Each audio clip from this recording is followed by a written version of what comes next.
আমি একটা সংগঠনের নেতৃত্বে আছি, সুতরাং সিদ্ধান্তটা আমার সাথে আমার প্রতিনিধি যারা আছে তারা আলোচনা করেই নেওয়ার চেষ্টা করেছে। তো আমি তাদেরকে সাজেস্ট করেছিলাম যদি সবাই মিলে মানে শ্রমিক মালিক সরকার মিলে যদি ৮ পর্যন্ত রাজি থাকে তাহলে তোমরা এটা স্বাক্ষর করে আসতে পারো। আর যদি তা না হয় তাইলে কালকে কিন্তু আমাদের পক্ষ থেকে এটা স্বাক্ষর কিন্তু করতে চাওয়া হয়নি। কারণ নয়, এই যে সিদ্ধান্তটা হয়েছে এটা আশুলিয়াকে কেন্দ্র করে, আশুলিয়ার মতো যে ভালো মানের উন্নত মানের যারা ওয়ার্ল্ডের সবচেয়ে দামি নামি দামি এবং ভালো ব্র্যান্ডের কাজ করে, যারা সবচেয়ে ভালো পয়সা পায়, তাদের ওই জায়গাটা চিন্তা করে সিদ্ধান্তটা কিন্তু নেওয়া হয়েছে, যেটা আসলে বাকি সারা বাংলাদেশের জন্য বাস্তবসম্মত নয়। এবং আমরা মনে করি এখনো অন্তত ৮০% ফ্যাক্টরির পক্ষে এটা বহন করা সম্ভব হবে না, যার কারণে আমাদের প্রতিনিধি কিন্তু কালকে এটা স্বাক্ষর করতে কোনোভাবেই রাজি ছিল না। তৈরি পোশাক খাত শ্রমিকদের মজুরি বৃদ্ধি সহ বিভিন্ন দিক নিয়ে আলোচনা করব। আমাদের সাথে আলোচনার জন্য স্টুডিওতে আছেন জাতীয় গার্মেন্টস শ্রমিক ফেডারেশনের সভাপতি আমিরুল হক আমিন এবং ভার্চুয়ালি যুক্ত আছেন বিকেএমই এর সভাপতি মোহাম্মদ হাতেম। আপনাদের দুজনকেই স্বাগতম জানাচ্ছি এ সময়ের বাণিজ্যে। জি, আপনাদেরকেও ধন্যবাদ। মোহাম্মদ হাতেম, আপনার কাছে ফিরবো। আমরা একটু আমিরুল হক আমিনের থেকে আগে শুনে আসবো যে গতকাল যে সিদ্ধান্তটি হলো ৯% বেতন বাড়ানোর, ৫ তারিখের পর থেকে শ্রমিকদের নানান দাবি দাওয়া ছিল, আপনি একজন শ্রমিক নেতা, সবকিছু মিলিয়ে শ্রমিকদের সন্তুষ্টির জায়গায় কতটা পৌঁছেছে এই মুহূর্তে? প্রথমত আমাদের দাবি ছিল মজুরি বৃদ্ধি 15%, আর অন্যদিকে আমাদের নিজেদের একটা প্রত্যাশা ছিল যে সেটা হবে 10%। কিন্তু সমস্ত বাস্তবতা মিলিয়ে যেহেতু সরকার একটা কমিটি গঠন করে দিয়েছিল, সেই কমিটির মধ্যে বিস্তারিতভাবে আলাপ আলোচনা করে সরকারের প্রতিনিধি, আমাদের যারা এন্টারপ্রেনার, যারা ইন্ডাস্ট্রি পরিচালনা করেন তাদের অ্যাসোসিয়েশনের প্রতিনিধি এবং আমাদের শ্রমিক সংগঠনগুলোর প্রতিনিধি তারা উপস্থিত ছিলেন। এবং বেশ কয়েকটা বৈঠকের পর গতকালকে সিদ্ধান্তটা হয়েছে যে না, সেটা 9% হবে। আমার দিক থেকে আমি মনে করি যে আমাদের সকলেরই এই 9% যেটা বৃদ্ধি, এটাকে স্বাগত জানানো উচিত, এটাকে মেনে নেওয়া উচিত, এবং যাতে শিল্প সুন্দরভাবে চলে সেভাবে আমাদের শ্রমিক সংগঠনগুলোকে দায়িত্ব হচ্ছে শ্রমিকদেরকে এই বিষয়টা ভালোভাবে অবহিত করা, যাতে তারা নিজেরা এটা হ্যাপিলি এটাকে অ্যাকসেপ্ট করে এবং একই সাথে যাতে তারা মনোযোগের সাথে ইন্ডাস্ট্রিতে কাজ করে। অন্যান্য যেসব দাবি দেওয়া ছিল সেসব দাবি দেওয়ার বিষয়েও কি সন্তুষ্ট শ্রমিকরা? অন্যান্য যে দাবি দেওয়াগুলো আছে সেটা কিন্তু ভিন্ন বিষয়। যেমন আমাদের দাবি তো দীর্ঘদিনের, প্রায় 20 বছর 30 বছর যাবত আমাদের দাবি যে গার্মেন্টস শ্রমিকদের জন্য পূর্ণাঙ্গ রেশনিং ব্যবস্থা চালু করতে হবে।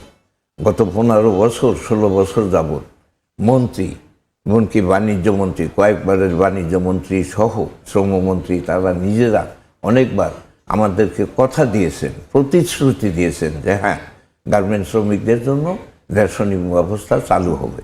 কিন্তু দুর্ভাগ্য হলো যে এখনও পর্যন্ত এর আগের 15 বছরে 16 বছরে যেটা হয় নাই, এখনও আদৌ কবে হবে সেটা আমরা জানি না। আমাদের দেশের যে পরিমাণ, যে দেখেন গত 15 বছর 16 বছরে আমাদের বাংলাদেশের 28 লক্ষ কোটি টাকা বিদেশে পাচার হয়েছে।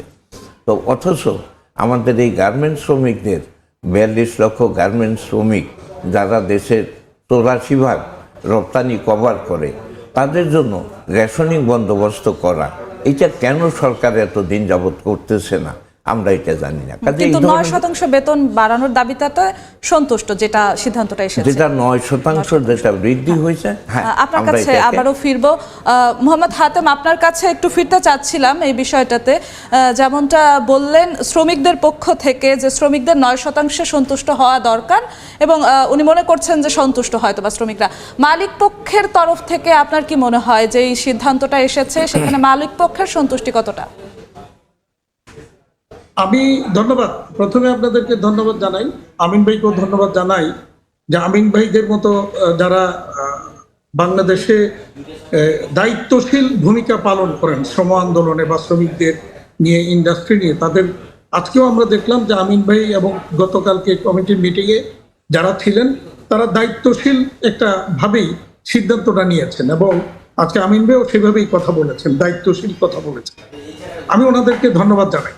পাশাপাশি গতকালকে এই সিদ্ধান্তটা হওয়ার পরই যখন সিদ্ধান্তটা আমাদের গ্রুপে, মানে আমাদের সব মেম্বারদের একটা গ্রুপ আছে, তো ওই গ্রুপে যখন দেওয়া হলো অসংখ্য অসংখ্য মন্তব্য সেখানে আসছে, এবং আমি এই সবগুলি মন্তব্য আবার কম্পাইল করে সহসচিব শফিক ভাইকে আমি পাঠিয়েছি। তো সেখানে আমরা যদি প্রথমেই দেখি যে এই যে আন্দোলনটা আশুলিয়া কেন্দ্রিক মূলত, এবং সিদ্ধান্তটাও কিন্তু আশুলিয়াকে কেন্দ্র করে হয়েছে। আমরা শুরু থেকে, আমি কিন্তু এটা একটা মিটিংয়ে আমি ছিলাম মাঝখানে, আমাদের বিকেবির পক্ষ থেকে আমাদের এক্সিকিউটিভ প্রেসিডেন্ট ফজলে শামীম এহসান এই কমিটিতে দেওয়া হয়েছিল তাকে, তো সে দেশের বাইরে থাকাতে ওখানে একটা মিটিংয়ে আমি ছিলাম। তো সেখানে 15% নিয়ে যখন আলোচনা হচ্ছিল তখন আমি শ্রমিক নেতৃবৃন্দকে বলেছিলাম যে আপনারা যে 15% বলছেন, যুক্তিটা কি?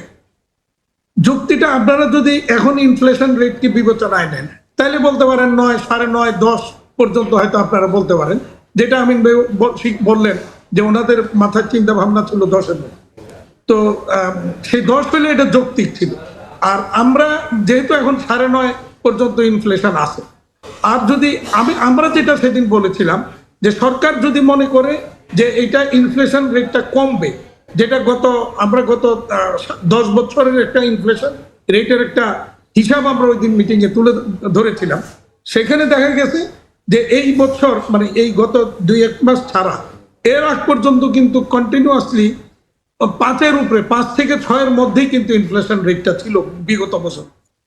তো আমি বলেছিলাম যে সরকার যদি মনে করে, বা আমরা যদি সকলকেও মনে করি যে ইনফ্লেশনটা 5-6-এর নিচে নেমে আসবে, তাহলে 6, মানে ইনক্রিমেন্টটা 6% যেটা, এটা যোগ।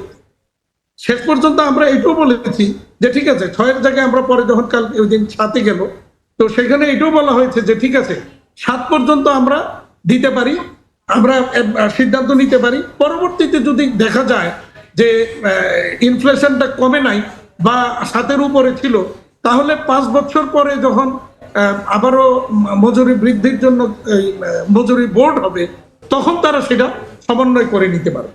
কিন্তু আলটিমেটলি পরে কি হলো, কালকে আমাদের পক্ষ থেকে কন্টিনিউয়াস মিটিং থেকে আমার সাথে কথা হয়েছে, যেহেতু পরবর্তীতে উপদেষ্টা মহোদয় সেখানে ডেকে নিয়ে, ইভেন আমাকেও এক পর্যায়ে বলা হয়েছিল, আমি তখন নারায়ণগঞ্জে বিকেমি অফিসে ছিলাম যাওয়ার জন্য, তো আমি গেলে তখন 1 ঘন্টার উপরে লেগে যেত, এই জন্য আমি আর যাই নাই।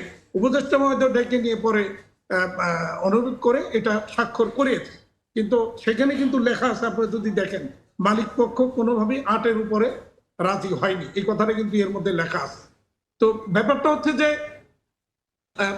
হচ্ছে যে এখন সামর্থ্য কার আছে? এই যে আমার সামনে এখন 3 জন শ্রমিক নেতা বসা আছে, একজন মালিক বসা আছে এবং মালিকের প্রতিনিধি বসা আছে।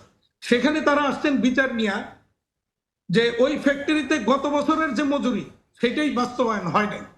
তো এখন আপনি একটু বুঝার চেষ্টা করেন যে গত বছরের মজুরি এবং যে 18 দফার যে দাবিটা, সেখানেও দেখেন 2 নম্বর ক্লজে আছে গত বছরের মজুরিটা বাস্তবায়ন করতে হবে। তার মানে গত বছরের মজুরি যেখানে আমাদের অনেক ফ্যাক্টরি বাস্তবায়ন করতে সক্ষম না, আমি একটু মোহাম্মদ হাতেম আপনাকে একটু যুক্ত করতে চাই যে আমরা একটু আগে আমাদের এক সহকর্মীর প্রতিবেদনেও দেখলাম, আপনিও নিশ্চয়ই জানেন যে যুক্তরাষ্ট্র বাংলাদেশের পোশাক তৈরি, পোশাক রফতানিতে অনেকটা পিছিয়ে পড়ছে, সেখানে ভারত সুবিধা নিচ্ছে, ভিয়েতনাম এগিয়ে যাচ্ছে। এই পরিবর্তিত পরিস্থিতিতে এখন আসলে যে 9% বৃদ্ধির সিদ্ধান্তটা এলো, সব মিলে আপনারা রফতানিকারকরা কি প্রত্যাশা করছেন, বা আপনাদের নতুন করে কোনো দাবির জায়গা তৈরি হলো কিনা? না, রপ্তানিকারক আমি সেটাই বলছিলাম যে এই বর্তমান প্রেক্ষাপটে যেখানে অনেক মালিক গতবারের মজুরিটাই বাস্তবায়ন করতে পারে নাই, সেখানে নতুন করে ইনক্রিমেন্টও অনেকের পক্ষে সম্ভব হবে না। আর অন্তত আমি মনে করি যে 80% ফ্যাক্টরির এই সক্ষমতা নেই। তারপরে যেহেতু সরকার সিদ্ধান্ত দিয়েছে, এটা আমাদেরকে মেনে নিতে হবে। এটা আমরা অন্তত সংগঠন থেকে আমাদের মেম্বারদেরকে বলবো, এটা মেনে নিতে হবে এবং এটা বাস্তবায়ন করতে হবে। এটাই হচ্ছে আমাদের আসলে অবস্থান, যদিও অনেকের পক্ষে সম্ভব হবে না। এবং একই সাথে আমরা যেটা মনে করি, যুক্তরাষ্ট্রের বাজারে যে রপ্তানি কমেছে, এই চিত্রটা কিন্তু সামনের দিনগুলিতে আরো পাবেন। রপ্তানি কমবে, যদিও আমাদের রপ্তানি বাড়ার একটা অফুরন্ত সুযোগ কিন্তু আমাদের জন্য আসতেছে সামনে, কিন্তু সে আসলে সেই সুযোগটা আমরা কতটুকু নিতে পারবো সেটাই হচ্ছে মানে প্রশ্ন। এবং ইভেন এখনো গতকালকে আমি আমার একটা বড় ভাইয়ার ওয়ার্ল্ডের খুব নাম করা ব্র্যান্ড যারা মানে অনেক অনেক ইথিক্যাল ট্রেনিং আমাদেরকে দিয়ে থাকে, অনেক ইথিক্সের কথা বলে, কিন্তু যখন আমাদেরকে পয়সা দেওয়ার বেলায় আসে তখন তারা ওই ইথিক্সটা ভুলে যায়। আমি $1.54 যেই কাজ গত 2 মাস আগে সম্পন্ন করছি সেটা রিপিট অর্ডারে তারা এখন বলছে 6 সেন্ট কমিয়ে আমাকে নেওয়ার জন্য, অথচ আমার মজুরি বাড়তেছে, আমার আনুষঙ্গিক সবকিছু বেড়েছে, সুতার দাম বেড়েছে। সেখানে আমি তাদের কাছে 6 সেন্ট আরো বেশি চেয়েছি, তারা 6 সেন্ট কমিয়ে কোনোভাবেই আমাকে এরপরে আসছে 1.50 উপরে দিতে পারবে না। আমি বলছি সরি, তাহলে আমিও নিতে পারলাম না। এই হলো যেখানে পরিস্থিতি। বায়াররা যখন আমাদেরকে প্রতিনিয়ত দাম কমাচ্ছে সেখানে আমাদেরকে প্রতিনিয়ত আমাদের সবকিছু বাড়ছে। এবং সরকার আমরা বলবো যে অন্যায় ভাবে আমাদের যে গ্যাসের বিলটা বাড়িয়েছিল তখন আমাদেরকে বলা হয়েছিল যে আনইন্টারাপ্টেড কন্টিনিউয়াস গ্যাস দিবে। আজকে যুক্তরাষ্ট্রের বাজারে রপ্তানি কমার ওইটাও একটা অন্যতম কারণ, আমরা গ্যাস পাচ্ছি না, গ্যাস সংকট।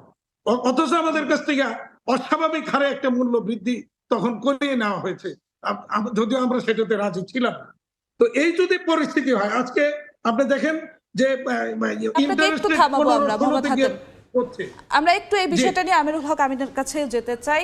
যেমনটা বললেন যে 80% কারখানা মালিকদের সেই সক্ষমতা নেই। আমরা আপনার কাছে একটু আমরা একদম এই সময় স্বল্পতার মধ্যে পড়ে গেছি, যে আপনি একদম ছোট করে যদি শেষ করে দেন। হ্যাঁ, একটা কথা বলে শেষ করে দিই। আমিন ভাই রেশনিং এর কথা বলেছেন, এটা কিন্তু গত অন্তত 3-4 বছর যাবত কন্টিনিউয়াসলি আমরা বলে যাচ্ছি।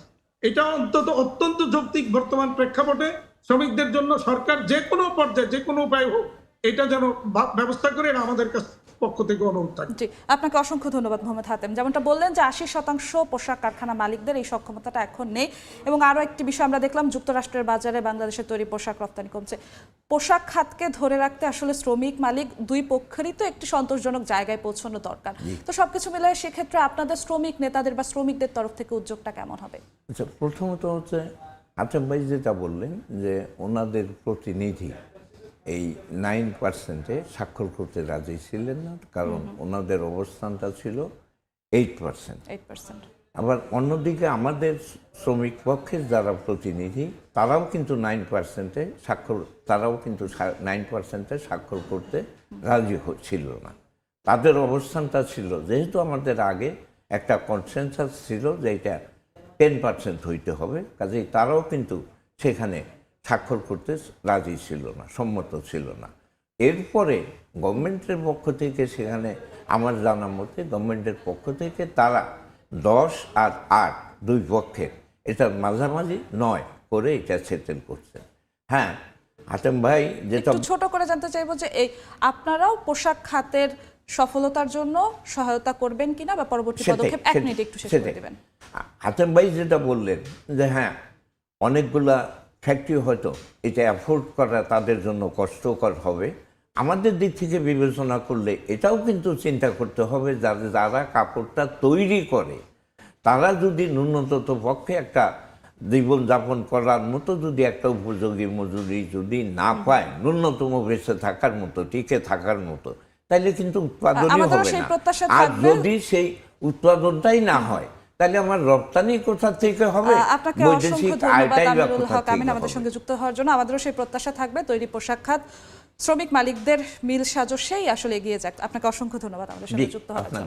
আমাদের সঙ্গে তৈরি পোশাক খাতের নানা বিষয় নিয়ে আলোচনা করতে যুক্ত হয়েছিলেন একজন শ্রমিক নেতা এবং মালিক পক্ষ থেকে মোহাম্মদ হাতেম।